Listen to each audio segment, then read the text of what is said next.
Oi, gente, boa noite. Bem-vindos, bem-vindas. Estão me ouvindo bem? Ok, que bom ver o rostinho de vocês aqui. Mais uma sexta, mais um dia de estudo, de encontro, de aprendizado. Hoje, excepcionalmente, a gente começa 15 minutos além do horário para organizar aqui melhor com o horário do Jefferson, que é o nosso convidado de hoje, que já está com a gente há algum tempo, né, Jefferson? Nem precisa esperar 15 minutos.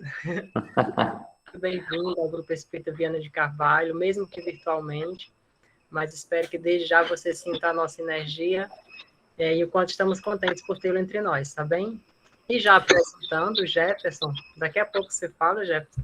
O Jefferson vem lá de Taubaté, interior de São Paulo. O Jefferson é conferencista, escritor e psicólogo, e vai abordar um tema hoje bem bacana aqui com a gente.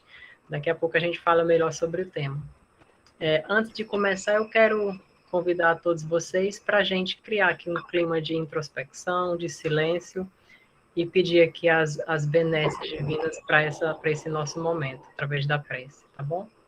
Então, quem sentir à vontade pode fechar os olhos ou relaxar um pouquinho a cabeça, da forma que for mais confortável e agradável para você. Então, envolvidos em muita paz e muito amor, peçamos o auxílio, o amparo do nosso amado Mestre Jesus, guia e modelo da humanidade, guia e modelo de amor, guia e modelo de perdão, para que, no espírito da sua mensagem, do seu evangelho, possamos colher nessa noite os aprendizados que somos convidados a elaborar, a refletir, e que saiamos daqui com maior força para cumprir os propósitos de evolução que nos são postos pela nossa própria consciência, e que desse modo a energia gerada com esse trabalho possa, essa energia grupal, coletiva, possa contribuir para cada aprendizado individual e possa alcançar também a todos aqueles necessitados, necessitadas, que nem a mensagem do Evangelho ainda conhecem, mas que são muito amados e amadas pelo Criador de toda a vida. Que Viana de Carvalho, nosso mentor espiritual, esteja entre nós, conduzindo os nossos trabalhos e, sobretudo, amparando e abraçando o Jefferson, nosso convidado, nessa tarefa de nos conduzir dentro de um tema tão importante. Que assim seja. Que assim seja. Bem-vindo, então. Bem-vindo a todos e a todas, especialmente a Jefferson, a quem agora eu já passo a palavra e peço que ele mesmo possa apresentar o tema que está trazendo para a gente nessa noite. Seja muito bem-vindo. Obrigado, viu, meu amigo? Primeiramente, quero agradecer a todos, que a paz de Jesus esteja em cada coração, que conosco aí está. É um prazer enorme poder estar junto a vocês, poder estar junto, representando, né, esse nome que é Viana de Carvalho, este grande baluarte dentro da doutrina, e é um prazer enorme poder estar junto a vocês, viu, meus irmãos? É sempre muito bom poder aprender junto sobre este tema que é de suma importância, que é o tema a respeito das... a gente vai falar um pouco hoje sobre o perdão e o auto-perdão, né? Mas antes de mais nada, Ô Samuel, como é que eu faço para eu deixar eu na tela? Eu não consigo ver eu na minha tela. Você pode ir, você não está se vendo na tela, né?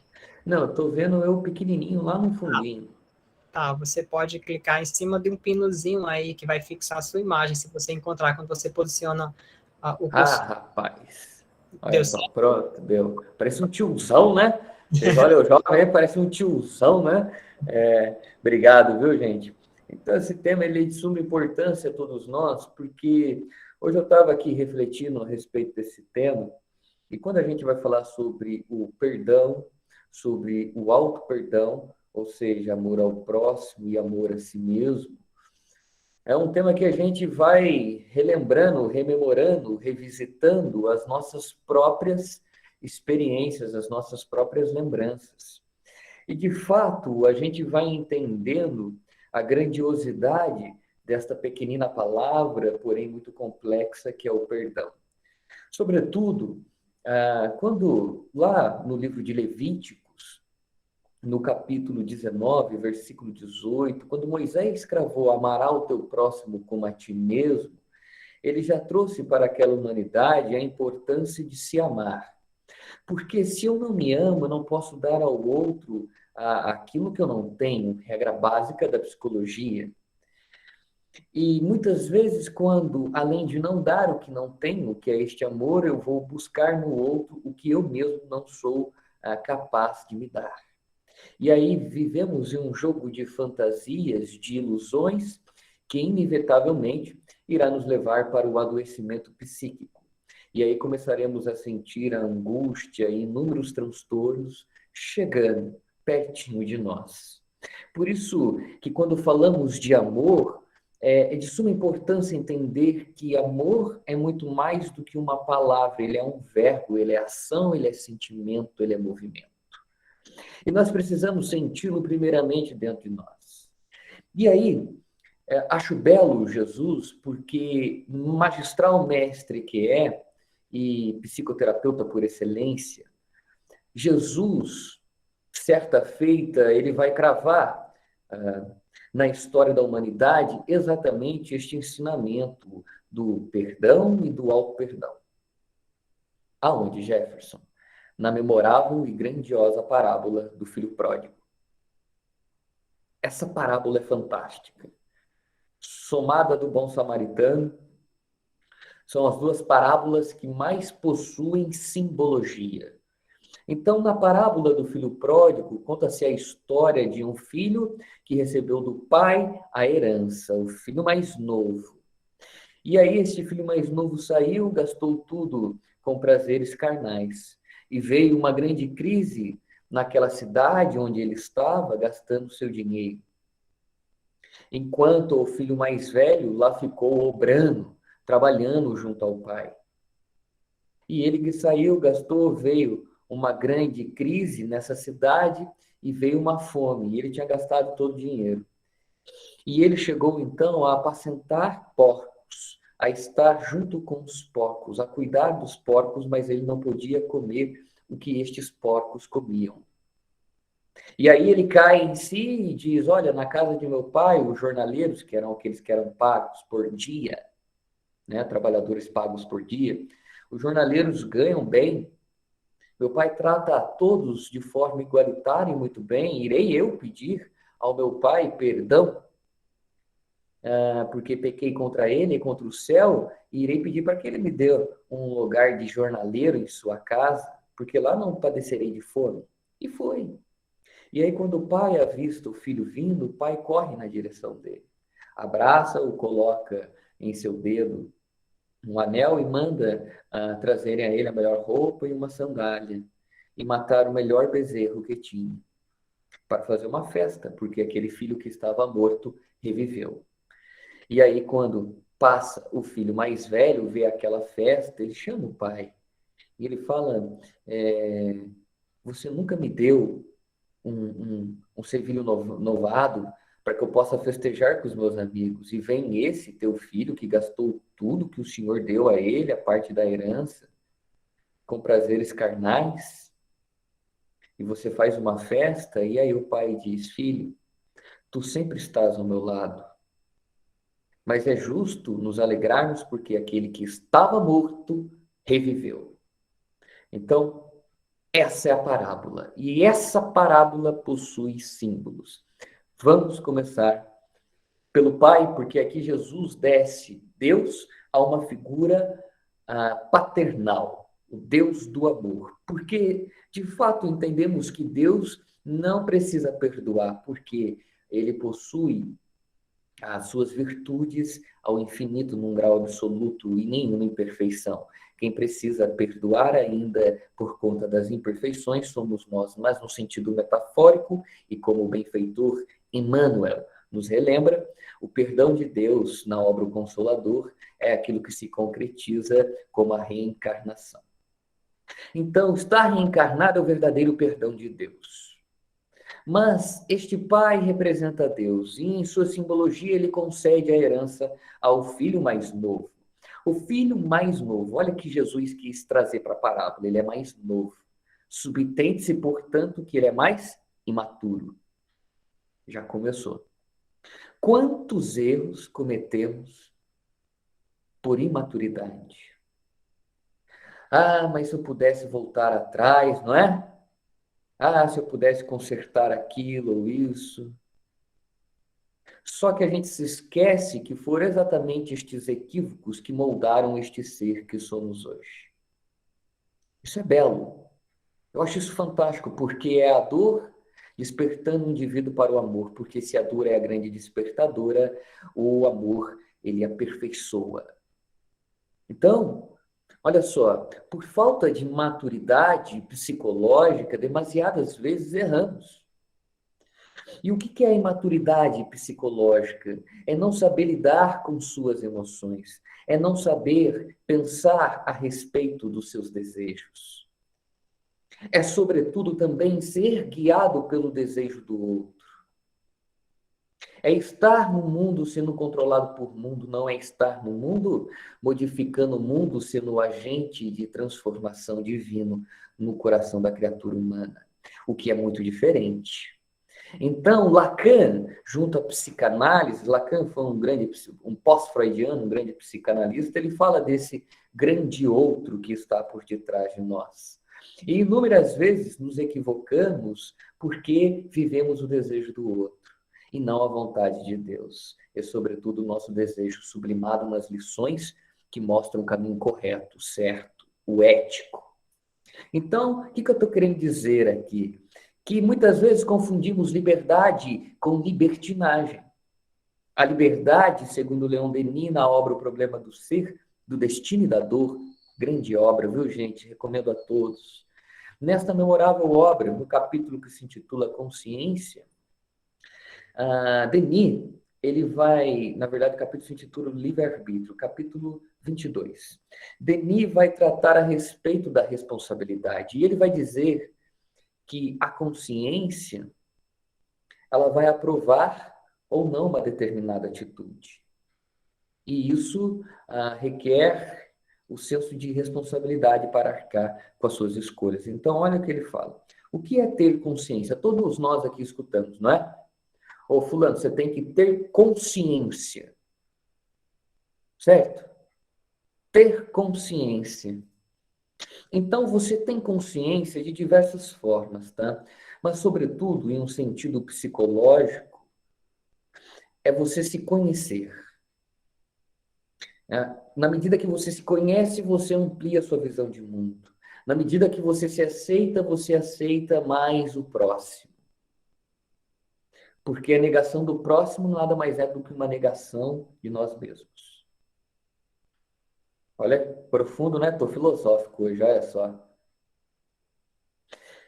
Porque na medida que nos conhecemos, enxergamos coisas boas, mas também coisas ruins que nos habitam. E, consequentemente, entendemos que o outro também é fruto desta mistura.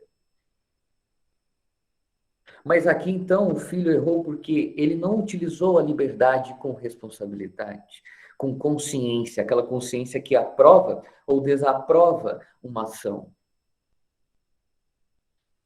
Ele foi libertino. A libertinagem é o mau uso da liberdade. E nessa atualidade, muitos confundem, aliás, liberdade com libertinagem. Aliás, não só nessa atualidade, desde tempos atrás. A liberdade com a libertinagem. O libertino é aquele que age sem pensar. Aquele que flui da sua liberdade com responsabilidade é aquele que pensa para agir. Perceberam a diferença? Perfeito? Então, nós começamos. E aí nós vamos adentrando nessa herança que é o livre-arbítrio. Deus dá o livre-arbítrio a todos nós. Essa é a maior herança da criatura humana. Essa liberdade que somente nós do reino nominal temos. Perfeito? Então é preciso saber utilizá-la no primeiro momento com responsabilidade. Por quê? Porque se já utilizando a gente erra, estou mentindo? Causas atuais das aflições. Se já utilizando, a gente erra muitas vezes. A gente cai em velhas tendências. Como eu disse, o perdão de Deus é reencarnação. Então, se nós somos seres imortais, nós estamos trazendo dentro de nós também uma bagagem de erros e acertos, mas, sobretudo, aqui o que vale para reflexão são os erros. Por quê? Porque se a gente for parar para pensar, a gente é um ser imortal. E lá, no que Joana de Ângeles, em sua obra Autodescobrimento, uma busca interior, ela vai denominar este local onde está guardada todas estas lembranças de vidas passadas, destes personagens que fomos, naquilo que a psicologia transpessoal intitula como sendo inconsciente sagrado e o espiritismo como sendo inconsciente profundo. E num determinado momento da vida, sobretudo da adolescência em diante, começa o quê? A subir reminiscências. O que é reminiscências? Velhos modos de agir, de pensar, de sentir. E aí começa a luta. A luta entre o ter e o ser, ou ser e não ser, a luta entre eu quero, mas não posso, essa luta entre o homem velho, mas o homem novo, que está sendo constituído, essa luta que Paulo de Tarso narra. Então, entendem? Essa é a luta da humanidade, é a luta nossa. E aí, nós vamos perceber o quê? Que esse filho mais novo foi e gastou tudo com prazeres carnais. E aí, o que aconteceu? Percebe? Olha o que Jesus fez. Colocou ele do lado da figura de um porco, ou seja, de um animal. E Jesus mostrou, ele estava abaixo em um sentido emocional daquele animal, porque ele não tinha o mesmo direito daquele animal. Porque muitos perguntam, por que Jesus colocou um porco no meio dessa parábola para representar como o filho novo estava sendo, se entregando aos instintos? Profundo, não é? E quando nós nos entregamos aos instintos de forma demasiada, somente buscando prazer, mas não pensando se esse prazer vai nos prejudicar depois, o que acontece? A gente vai entrar em contato com a dor. Segundo Joana de Ângeles, na ausência do amor-ação, aparece-lhes a dor renovação, na obra Jesus e Atualidade. Na ausência do amor-ação, aparece-lhes a dor renovação. E foi o que apareceu para o filho mais novo. E aqui começamos a entrar na temática da noite. Porque esse filho mais novo, um gesto muito lindo e muito belo, ele cai em si. Ele cai em si. Ele se arrepende. E esse arrependimento é um profundo gesto de auto-perdão. Mas este arrependimento surgiu por conta de uma culpa. Certo? E aqui surge uma problemática na nossa vida. Ou palavrinha, né? Culpa. Porque a culpa pode ser o propulsor da nossa vida ou o combustível que consome a nossa vida. Depende de como a gente vai olhar para ela. Porque o ser que não tem culpa, ele continua errando. Ele continua errando. Então, a culpa, esse sentimento é colocado na consciência nossa para que, pare. É sinal vermelho. Para, olha para onde você está andando. Acende a sirene. Aí essa sirene acendeu na cabeça do filho mais novo. E ele caiu em si. Então, nesse primeiro momento, a culpa ele utilizou para um arrependimento e do arrependimento ele caiu para a autoaceitação. Porque ele começa a se indagar das coisas que fez. Mas essa autoaceitação, ele percebeu que dentro dele, olha, meu pai não deixa que nada falte aos seus assalariados. Quem dirá a mim que sou filho? E às vezes a gente se esquece disso. Do que, Jefferson? Que a gente é filho de Deus e tem como irmão maior Jesus Cristo. E a gente se pune, a gente se automutila, a gente com uma culpa, automutila no sentido moral, com uma culpa grandiosa que carregamos. Então, aceitar o erro não é sinônimo de ser conivente com o erro. Aceitar o erro não é sinônimo de ser conivente, mas é sinônimo de ser consciente de si. E essa conscientização sobre si mesmo, eu tenho esse aspecto bom e esse aspecto negativo. E foi aqui que eu errei. Vai retirar a gente do trilho do que Joana de Ângeles, ainda na obra O Homem não, Autodescobrimento, uma busca interior, capítulo 10, conteúdos perturbadores, ela chama como sendo doença da alma, que é a lamentação. A lamentação. Porque as pessoas que não aceitam suas cargas de culpa, muitas vezes elas se auto-lamentam de forma demasiada. Olha como Joana coloca a lamentação como doença da alma. Sabe aquela pessoa que se lamenta de tudo? Por quê? Porque nós, do movimento espírita, sabemos que nós somos o progresso individual, mas ocorre em contato com o coletivo. Mas nós somos agentes de transformação da nossa própria existência. Se lamentar é o quê? Ceifar esta possibilidade que estamos tendo na atual encarnação. E olha, há mais de 60 anos atrás, benfeitor Emmanuel, na obra O Roteiro, na mensagem O Grande Educandário, vai dizer que naquela época já tinha mais de 20 bilhões de espíritos esperando uma oportunidade para reencarnarem. A fila está grande, tal não está? Então, está encarnado aqui, oportunidade de ouro. Oportunidade de ouro. Então, olha só o caminho que eu estou trilhando aqui. O arrependimento, primeiro a culpa. A culpa possibilitou o arrependimento. Aí o arrependimento conduziu à aceitação de si. Essa aceitação é feita por intermédio de um profundo mergulho em si, que é o autoconhecimento. Mas aceitar a si não é sinônimo de ser conivente com as suas imperfeições. É sinônimo de ter consciência delas e trabalhar para mudá-las. Caminhar para a mudança. Mas eu estou falando de auto-perdão, e quando a gente fala de auto-perdão, a gente vai ter que, consequentemente, falar de auto-amor. E aí surge uma indagação profunda e filosófica até, né? O que é o amor?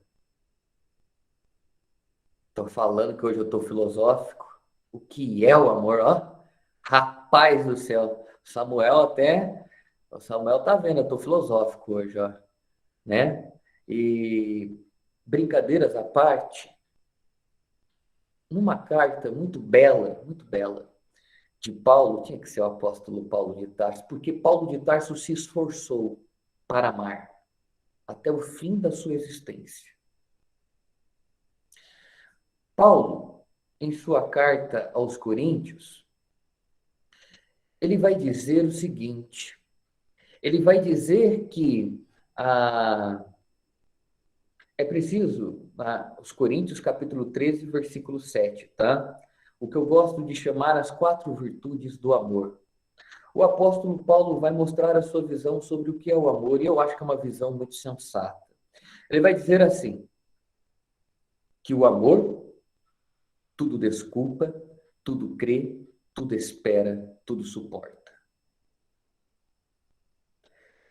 Tudo desculpa do que ele está falando? Indulgência. E muitas vezes a gente fala dessa palavrinha, né? Ou seja, reconhecer as falhas alheias, assim como nós temos as nossas também. E nesse sentido, não julgar, mas sobretudo tentar possibilitar a este irmão um novo caminho, como Jesus sempre fez. Então é ter indulgência, compreender a fraqueza moral dele, assim como gostaríamos que compreendessem as nossas também. E a gente fala aqui no movimento espírita, muito bonito isso, né? A gente fala para o próximo. Eu estou falando de amor e de alto amor, que é a base do perdão, do alto perdão. Mas muitas vezes a gente não é indulgente com a gente. Rapaz, a gente pega o chicote, fica dentro da cabeça, se chicoteando. Tem vezes que a gente se pune tanto que a gente vai deslocar para o sintoma. Depressão, ansiedade. Olha só o que a culpa demasiada faz. Porque aquela passagem daquela mulher que fora pega em adultério, aliás, sempre me questiono, não é? Acho curioso que levaram a mulher que adulterou, cadê o homem que adulterou com ela? Sociedade machista daquela época e que muitas vezes ainda se reflete na atualidade. Então, aquela mulher que fora pega em adultério, certo? Aquela irmã fora levada a Jesus e teve todo aquele movimento de querer apedrejá-la e tudo mais. Mas Jesus, naquele momento que ele acolheu aquela criatura e ele disse a ela: onde estão aqueles que te julgaram? Ela disse: foram embora. Então eu não te julgarei. Vai, não erres mais. Jesus deixa entre linha para ela: eu sei o que você fez, mas eu estou aqui para te possibilitar um novo caminho. Porque o mundo quer te apedrejar, mas eu quero te soerguer. Olha que lindo. Porque o mundo quer o quê? Jogar as flechas em você, mas eu quero te guiar para novos caminhos. E quando muitas vezes o irmão equivocado vem nos buscar, perante essa atitude de Jesus, é preciso oferecer a ele um ombro amigo, não no sentido de ser conivente com o erro dele, assim como Jesus não foi, mas também não de ressaltar o seu erro, mas de possibilitar a ele talvez uma reflexão para um novo caminho, para um novo modo de pensar, e para que ele mesmo se perdoe. Porque quando a gente não se perdoa, quando a gente não é indulgente para conosco, e ser indulgente é compreender o que eu errei. Isso era o máximo. E eu disse que tudo suporta, né? Tudo desculpa, e Paulo vai dizer, tudo crê, né? Tudo desculpa, indulgente. O amor também tudo crê, ou seja, o amor é convicto. E muitas vezes quando chega a nós uma determinada adversidade, provação, e a gente escorrega, a gente perde essa convicção que a doutrina espírita traz, não é? Porque a doutrina espírita mostra a rodo. Eu não tô aqui, a gente não está aqui para te julgar. Para, reflita do que você fez e se reconduza. Mas a gente perde esta convicção de que nenhum erro é para sempre, que não há, inclusive, punição eterna. A gente cria uma crença, e talvez até uma crença passada por pais, pela própria sociedade, de que você vai ser punido pro resto da vida. De que você não merece ser feliz porque você teve um erro X específico na sua caminhada. Quem disse? Porque o Jesus que eu conheço, que a doutrina espírita traz descrucificado, mostra outra coisa. A todo momento ele está dando oportunidade de refazimento. A todo momento, até para os apóstolos que pisaram na bola com ele. Um negou por medo, o outro entregou por ingenuidade. Perdoou todos. E deu novas possibilidades de refazimento. Isso é belo, isso é lindo. Então a gente tem que lembrar disso e ter convicção de que Deus está conosco. De que Deus e a espiritualidade, os espíritos amigos que obram na extensa vinda do Senhor, na seara de Jesus, estão conosco. E se errei, faça um exame de consciência. Olha, eu errei, faça um exame de consciência. O que me levou a errar? Antes de errar, que pensamento eu estava criando dentro de mim? E aí você se reconduz, você vai trabalhando todos os dias. Mas não adianta se chicotear você mesmo, perder essa convicção de que você é possível, sim, se reconstruir, se reestruturar. O Espiritismo mostra isso. Mas eu disse aqui, estou repetindo Paulo de Tarso. Então, o amor é indulgente, a gente tem que ser indulgente para conosco. E ser indulgente não é ser conivente. E gosto de falar assim, né? Nem ser sem vergonha. Tem espírita que eu conheço que fala assim, rapaz, na próxima encarnação eu mexo nisso. Ah, isso aqui é muito difícil para mim. Não é? Olha lá para você ver. Não, não é isso a proposta da indulgência. É quando você se equivocar, é você possibilitar a você mesmo uma nova oportunidade, ou infinitas oportunidades. Então, ele é indulgente, ele é convicto, e Paulo de Tarso irá dizer que o amor tudo espera, ou seja, o amor é paciente. Aqui entra uma coisa que eu acho interessante. Porque falar de auto-perdão é falar também de ter paciência consigo mesmo. Às vezes a gente coloca sobre os nossos ombros uma carga, uma autoexigência surreal. Surreal. Uma carga de exigências, e seja essas cargas sendo colocadas por nós pelo externo ou pelo interno, sobretudo a gente decide o quê? Carregá-las. E a gente começa a adentrar aonde? No tempo dos homens. E começa a sair do tempo de Deus. E o tempo dos homens, muitas vezes, costuma ser tudo efêmero, passageiro, mas tudo que vem no tempo de Deus é eterno. Só vocês relembrarem na cabeça de vocês. Quantas portas o mundo fechou, mas quantas portas Deus abriu? E estas portas trouxeram, creio eu, tesouros para a vida eterna, que está aqui dentro, ninguém rouba. Então, muitas vezes a gente não tem essa paciência para conosco, paciência também com as nossas limitações. Eu queria fazer isso, fazer aquilo. E a gente, porque o outro faz, mas o outro tem uma outra capacidade intelectiva, moral, que talvez nós não tenhamos. E a gente se faz uma exigência tremenda. Não tem paciência com a gente mesmo. Com essa criança, costuma dizer, interior que nos habita. Porque o que é o comportamento imaturo, segundo a psicanálise? Comportamentos infantis, que a gente aprendeu desde a infância. Então, literalmente, essa criança que está aqui dentro, quando ela erra, ela não precisa de chibatada. Você precisa pegar na mão dessa criança que está aqui e falar, senta aqui. O que está acontecendo? É conversar com você. E essa criança é o nosso lado imaturo. Entendem? Então é preciso pegar essa criança, colocá-la para sentar e educá-la. É isso que precisa fazer. E precisa ter paciência para isso. Entende? Eu quero mudar do dia para a noite. Calma. Que isso gera ansiedade. Calma. Entendem? Mas aí é a última virtude do amor. Olha que belo. Vai dizer que o amor tudo suporta. Tudo suporta não é sinônimo de ser conivente, mas de ser resignado. Então, o que eu estou querendo dizer aqui? Que quando a gente fala de auto-perdão, a gente fala de auto-amor. Mas, sobretudo, esse auto-amor que surge depois de uma auto-aceitação de si. E agora a gente quer partir o quê? Para mudar.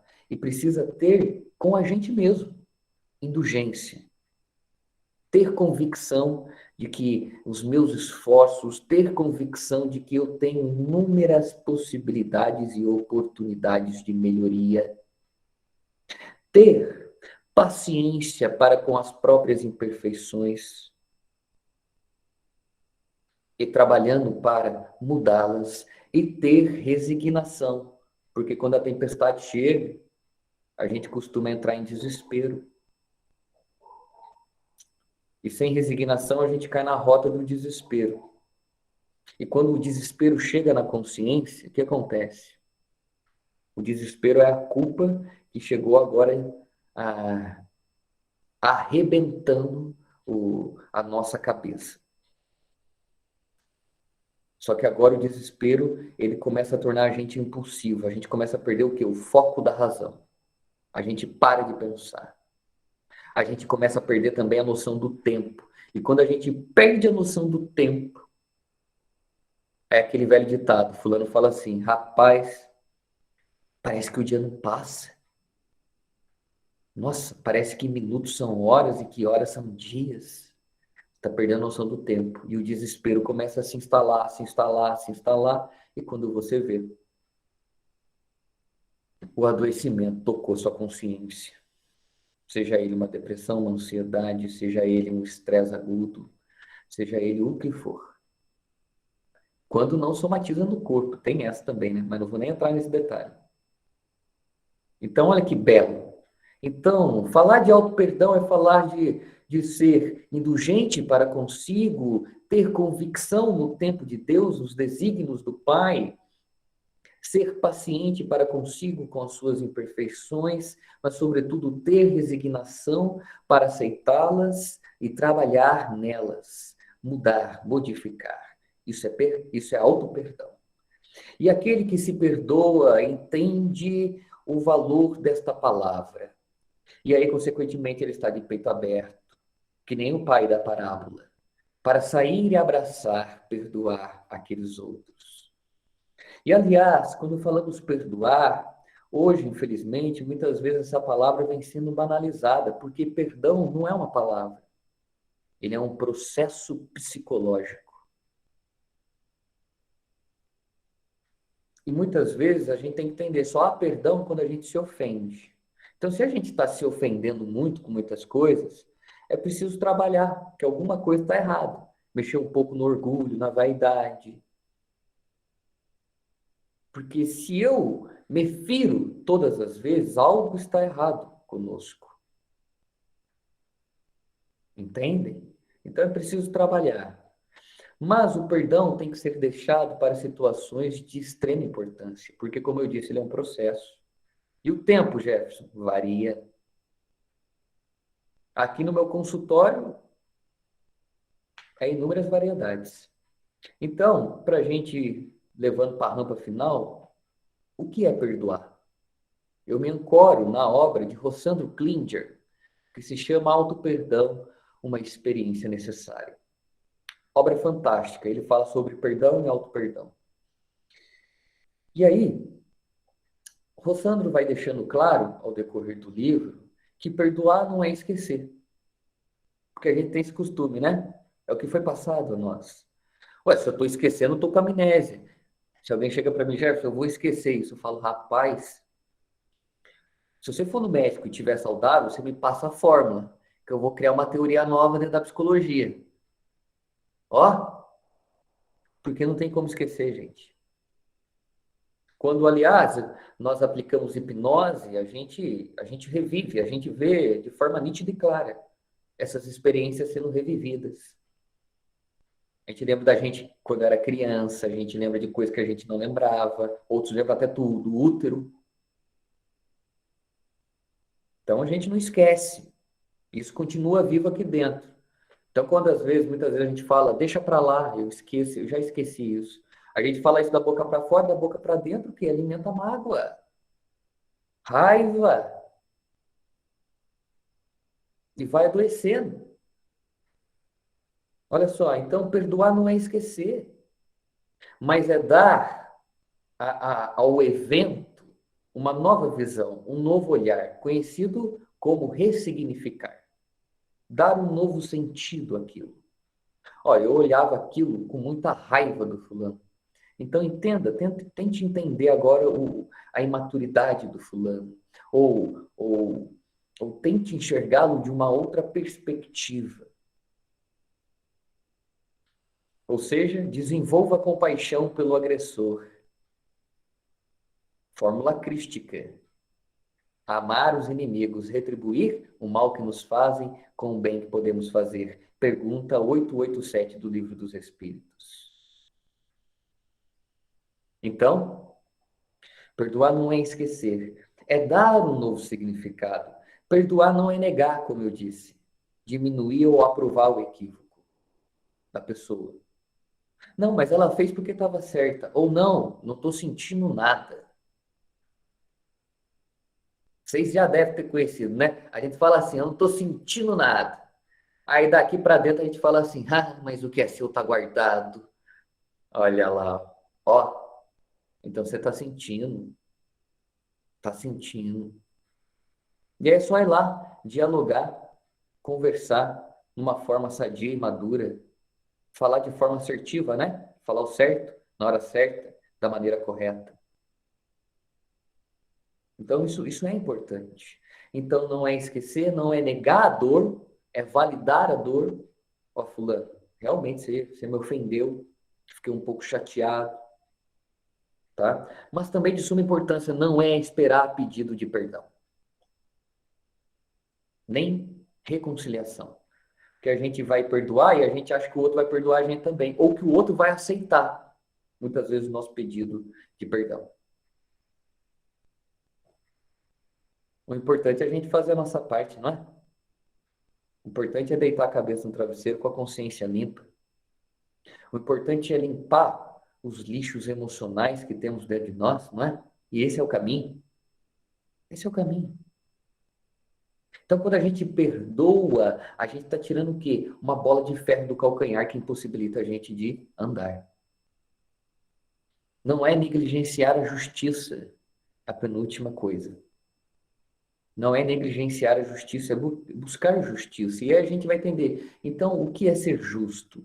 Pergunta 886 do Livro dos Espíritos, que fala sobre a caridade como Jesus verdadeiramente a fazia, mas, sobretudo, no comentário do codificador, a gente vai entender que a lei de justiça deve andar lado a lado com a lei de amor e de caridade, porque, logo, se estamos distantes do amor e da caridade, não seremos justos, seremos justiceiros. E o justiceiro não está no polo do amor, ele está no polo do poder. Então, ele quer aprisionar o outro na gaiola de suas convicções, de suas expectativas, ele quer reduzir ao outro, ao seu mundo.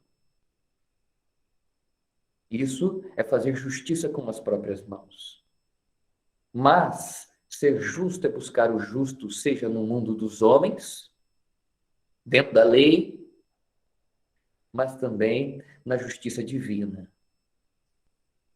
Né? Porque, aliás, tem uma pergunta no Livro dos Espíritos que fala: por que os maus prosperam de forma exuberante? Kardec pergunta. Olha o que as entidades venerandas falam: por causa do silêncio dos bons. A justiça, aliás, é uma bem-aventurança, viu? A gente tem que buscar justiça, mas com amor e com caridade, para não fazer de acordo com os nossos achismos. Então, se o fulano, caso muito, muito normal que ocorre, infelizmente, o fulano abusou da minha filha sexualmente. Vai ser um trabalho, um processo de perdão grandioso e talvez até demorado. Mas não adianta você ir lá, pegar uma arma e matar ele. Você se reduziu. O oprimido se reduziu ao opressor. E tornou a mesma coisa. Mas é buscar dentro da justiça humana tudo que cabe, certo? Das leis. E também tento crer na lei divina. E trabalhar, claro, ir no psicólogo, trabalhar esse processo e tudo mais. Então, gente, aqui eu fui colocando coisas que são de suma importância para a nossa atualidade. Porque, olha só, estou falando de perdão aqui, né? Quando a gente não perdoa, tá? Isso vale também para a gente. Uma pesquisa que foi feita no ano de 2019 pela psicanalista Suzane Vieira, ela apresentou essa pesquisa no 40º Congresso, em 2019, 40º Congresso de Cardiologia, brasileiro de cardiologia. E aí, uma coisa interessante, ela aplicou um questionário, né, de espiritualidade, de perdão. Olha o que ela viu, que as pessoas que possuem dificuldade em perdoar ou já tiveram infarto do miocárdio agudo, ou possuem uma grande predisposição a tê-lo. Ó, tá vendo? A gente começa o quê? A se prejudicar. Então, o perdão que eu dou para o outro não é abstê-lo da culpa. Kardec traz isso na obra O Céu e o Inferno. que o perdão, ele é uma concessão. Ele não vai anular a culpa. A culpa, o ato que ele fez, ele vai anular reparando. Então, a gente está o quê? Se libertando. Entende? Então, mas vamos trazer, para a gente finalizar essa live aí, já está no horário, falta 1 minuto aí. Gente, de suma importância a gente trabalhar o auto-perdão. O auto-perdão, tá? Porque a gente muitas vezes não consegue caminhar, a gente começa a adoecer porque a gente está com excesso de culpa. Entende? Ah, mas eu fiz isso, eu fiz aquilo. Fez? Mas hoje você faria? A resposta tem quase certeza, é não. Então você é uma nova criatura. E que agora trabalha todos os dias o quê? Para caminhar na direção correta do Cristo. Então, meus irmãos, se a gente errar, que a gente possa se reconduzir, mas sem essa autopunição desnecessária, que a gente possa utilizar da culpa como um alerta para os nossos passos, mas não como um combustível que taca fogo em nossa alma. O auto-perdão é uma experiência necessária, assim como o perdão é uma libertação necessária. E, aliás, nessa época natalina, onde Jesus desceu da manjedoura, né? Ele desceu das altas esferas à manjedoura, a manjedoura que mostra que não importa de onde você vai sair, o importante é para onde você cair. Manjedoura é significado não somente de simplicidade, de humildade, mas também de sentido e direção. Jesus está pede passagem para adentrar na manjedoura de nossas almas. Então, nesse Natal, deixemos que a luz de Jesus renasça na manjedoura de nossas almas sobre o perdão, sobre o auto-perdão, sobre novos recomeços. Que a gente possa perdoar e se perdoar. E é isso, tá? Eu desejo a vocês ótimo Natal, né? É muito bom poder estar junto a vocês nesse tema que é de suma importância, e Jesus já cravou isso na parábola do filho pródigo. Ou seja, ele mostrou, olha, se perdoa e perdoa também. E quando alguém chegar em equívoco a você, perdoa, acolhe, não seja conivente, mas dê a esse uma nova possibilidade de refazimento, não é? E é isso, meus irmãos. Muito bem, Jefferson. Obrigado até aqui. Gostei bastante por você ter trazido esse exemplo do filho pródigo, porque, de certa forma, fica aí um parâmetro de reflexão, né, sobre como, de fato, a gente pode vivenciar um processo de auto-perdão. E você traz uma figura que é de uma parábola de Jesus e explora muito bem com a gente. E eu fiz muitas anotações, né, eu fico notando, até porque eu sou muito visual, tenho que, para mim, até refletir melhor, eu fico fazendo anotações. E eu gostei de uma frase que eu acho que resume toda a temática que você abordou nessa noite, que é assim: perdão não é apenas uma palavra, é um processo, né? E é justamente o processo que o filho pródigo fez. Ele passou por todas essas etapas. Se percebeu imaturo, né? Você lembrou muito bem, era o filho mais novo. Se entregou aos instintos, às paixões, né? Sentiu culpa, lamentou, mas ele voltou. Aí o espaço agora está aberto para perguntas. Quem quiser perguntar ou quem quiser trazer um comentário, elucidar algo, fica à vontade. E aí eu começo perguntando, tá? Em seguida vocês podem continuar ou podem escrever no chat também. Mas diante do que eu coloquei, né, dessa volta do filho pródigo, ele só voltou porque ele se auto-perdoou? Com certeza. Porque, foi como eu disse, o auto-perdão, ele é o passo que para você se refazer. Você dá uma nova possibilidade para você de um refazimento. Sem auto-perdão, tem o quê? Culpa castradora, punidora, paralisação. Por isso que, quando a gente fala de retornar, né, eu errei. Então, primeiro se perdoa. E como? Eu mostrei o caminho, né? Essa autoaceitação, se tornar consciente de si, o que me fez, o que me conduziu até esse equívoco. É se questionar. Mas é o auto-perdão, Samuel. Perfeito. Sem ele, a gente não consegue caminhar. Por isso que Jesus falou, olha, ele já conhecia, né? Um Cristo que passou por sucessivas reencarnações, bilhões e bilhões de anos, ou seja, ele sabia, olha, possuem, em determinado momento da jornada, eles vão possuir o quê? Dificuldade de se perdoar. Isso para a evolução de suma importância. E, aliás, só para salientar aqui, para finalizar, quando a gente não se perdoa em um sentido reencarnacionista, a gente insiste em carregar uma culpa grandiosa dentro de nós. Em Loucura e Obsessão, obra psicografada por Divaldo Franco, Manuel Filomeno de Miranda, lá no capítulo 4, vai receber uma aula do Dr. Bezerra.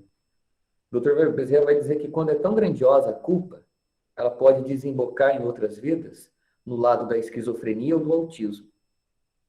Joana, na obra O Homem Integral, o capítulo que se intitula O Medo, ela vai dizer que quando não conseguimos lidar com as nossas cargas de culpa, podemos somatizá-las na forma de fobias, de ansiedades, de depressão. Vocês entendem a suma importância de se perdoar? Não é? É de se aceitar mesmo, de se ver metaforicamente, espiritualmente, nu. Sou assim. O que eu posso mudar? Mas é isso, Samuel, perfeito. Aliás, rapaz, você sintetiza que é uma beleza. Uma beleza, não é? Então, essa questão do perdão, de fato, é realmente tirar a bola de ferro que você falou, né? Que fica no calcanhar. Porque enquanto a gente não tira, tá preso. Se o Fico Prod não tivesse tirado, tava até hoje... até hoje lá, os porcos. Com os porcos, passando fome. Gente, alguém deseja trazer alguma elucidação aqui, interpelar o Jefferson, mesmo que seja um comentário, um acréscimo na reflexão, ou até mesmo uma pergunta? Fiquem à vontade, está facultada a palavra, ou no chat também, se alguém quiser colocar algo. Jefferson, boa noite, muito obrigado pela palestra. Eu sou Júlio, e estou acolhendo assim no meu coração com muita gratidão tudo que você trouxe. E queria só fazer um comentário muito interessante, que é acerca do processo que o filho pródigo, quando ele chega a esse ponto, né, ele viveu ele se permitiu viver tudo, ele se permitiu se equivocar, ele se permitiu ser imaturo, ele se permitiu perder tudo que o pai tinha dado para ele, e ele se permitiu se ver onde estava naquele momento. E depois, quando você e o Samuel falaram muito bem, depois que ele passa por um processo de, puxa, eu fiz tudo isso, eu me perdoo. Eu aceito que eu não entendia, eu aceito que eu não tinha condições de compreender o que eu estava fazendo. E por isso, eu vou até o meu pai agora.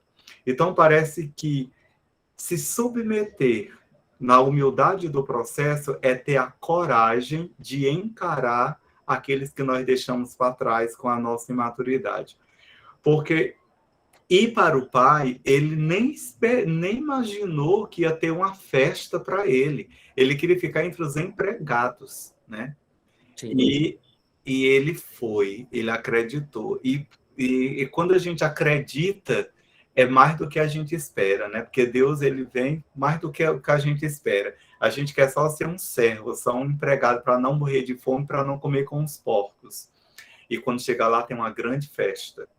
Então, eu queria salientar isso. Onde está a minha coragem, eu, Júlio? Cadê a minha coragem para eu me levantar da situação onde eu estou e dizer, eu vou ao meu pai e vou dizer para ele que sim, que eu fui imaturo demais e que eu queria aí postular uma vaga de servo, de empregado dele, para eu tentar recomeçar a minha vida, né? Então, tá muito forte no meu coração a coragem, isso, sabe?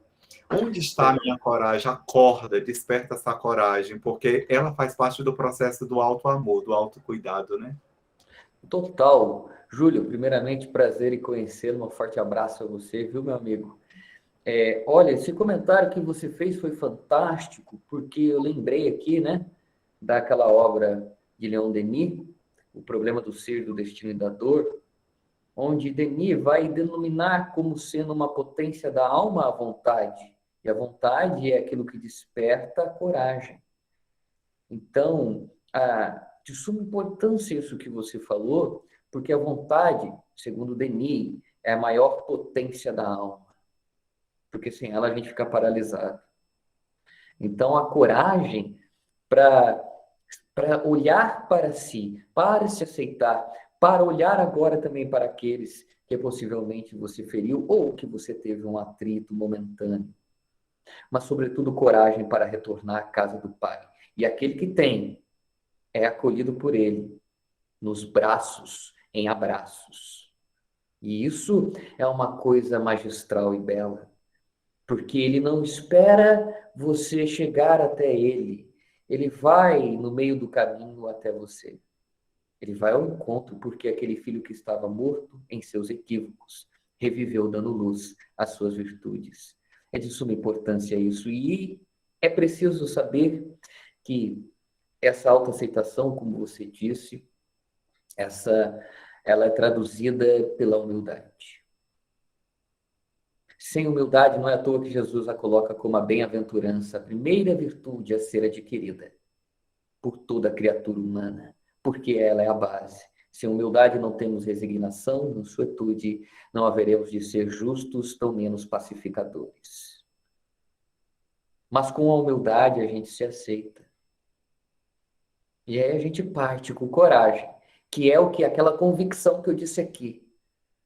E aí vai começar a nascer o quê? O amor. A gente vai ter paciência, indulgência, a gente vai ter convicção, né? Tudo isso o quê? Sendo guiado, norteado pela vontade. Porque a vontade é a constância da vontade. A coragem é a constância da vontade, né? E a constância da coragem é a perseverança. Perfeito, Júlio. Muito bom o que você se fechou aqui. Gente, alguém mais tem alguma pergunta? Fiquem à vontade. Eu não vou cobrar, tá? Fique à vontade.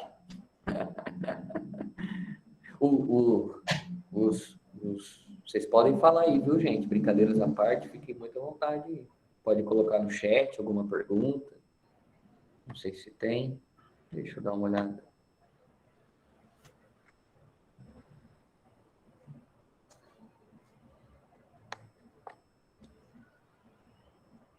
Bom, pelo visto é isso, então. Ninguém vai...